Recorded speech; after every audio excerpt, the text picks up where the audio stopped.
Coba seger semuanya biar ceritanya nanti nggak ngantuk ya. Dulu zaman Rasulullah ada salah seorang sahabat namanya Sya'ban, kalau tidak salah, kalau salah koreksi ya. Sya'ban ini orang yang paling rajin sholat jamaahnya sama Nabi. Rumahnya jauh dari masjid. Barangkali kalau dibanding kira-kira gitu ya, dari sini ke Warung Ayu udah begitu Pak. Jadi dari Warung Ayu sholatnya ke sini kan Takwa, kira-kira jauh atau dekat? Kalau kata orang sekarang jauh, orang dulu dekat Pak. Haji Dilam belum ada apa-apanya dari Takwa ke sini, dekat masih ya. Nah hadirin sekalian, karena dia rajin, maka Nabi kenal tuh sama dia. Biasanya kalau seorang guru, yang paling dikenal itu yang paling rajin pertama. Yang kedua, paling bandel. Makanya kalau pengen dikenali nama guru, pertama rajin, pinter. Kalau kagak rajin nggak pinter, bader dah pasti dikenalin Pak. Nah ini dikenalin dia sama Nabi. Sampai satu waktu bapak-bapak dan saudara-saudara, ketika Nabi sudah hadir mau sholat, dilihat sahabat ini kok nggak ada, kemana? Karena nggak pernah abis, nggak pernah absen. Akhirnya ditungguin, tunggu, jangan komat dulu, ya. Lama, belum juga apa? Datang. Akhirnya sholat dimulai. Nah hadirin sekalian, setelah sholat dimulai, sahabat tetap belum kelihatan. Selesai sholat, doa, Nabi tanya, siapa yang tahu di antara kalian rumah Sya'ban tadi?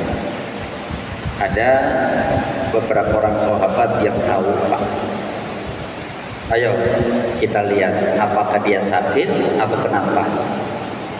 Berangkatlah Nabi ke rumah Sya'ban. Bener jauh Pak. Sampai ke rumah dia hampir matahari terbit itu. Udah terbit matahari baru sampai. Berarti kan jauh. Ya. Sampai di sana ternyata beliau wafat, meninggal. Dan itu baru sekali dia wafat. Wafat pertama. Nah setelah ngobrol-ngobrol, tanya sama istrinya apa yang disampaikan oleh Sya'ban sebelum dia meninggal. Akhirnya istrinya cerita, ya Rasulullah, ada 3 kalimat yang diucapkan oleh Sya'ban. Yang pertama, kata dia, kenapa tidak lebih jauh lagi? Yang kedua, kenapa tidak semuanya? Yang ketiga, kenapa tidak yang baru? Bininya nggak paham tuh apa maksudnya nih ngomong begitu, ya. Kira-kira bapak-bapak paham nggak? Pasti kali ya, paham nggak? Nggak kan? Iya.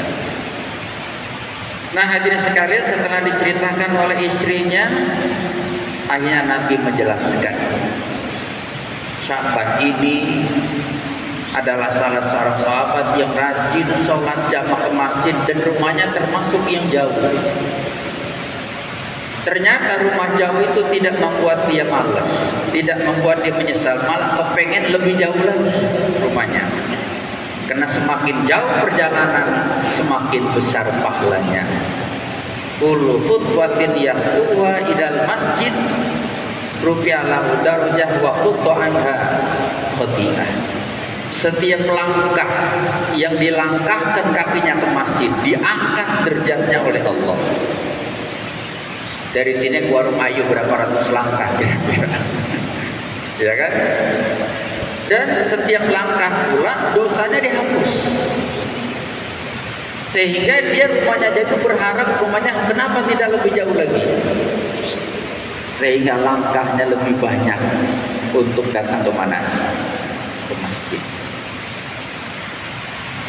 Maka bapak-bapak dan saudara-saudara, ada orang mengatakan perjalanan yang paling berat perjalanan menuju ke masjid. Kenapa? Banyak orang yang olahraga jalan kaki 2 kilo, 3 kilo sampai. Tapi ke masjid kadang-kadang 200 meter.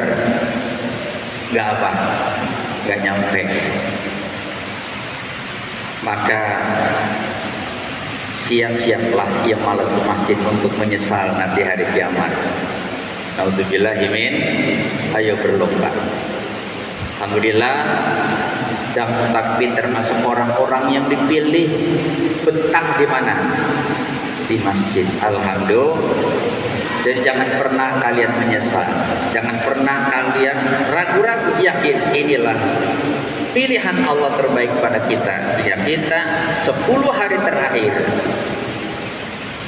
bisa di dalam masjid. Karena nanti yang kagak itikaf nyesel, yang itikaf tadi banyakan tidurnya nyesel pasti. Yang itikaf banyakkan baca WA-nya daripada baca Quran pasti apa? Nyesal. Mudah-mudahan dari ada yang tersinggung ya.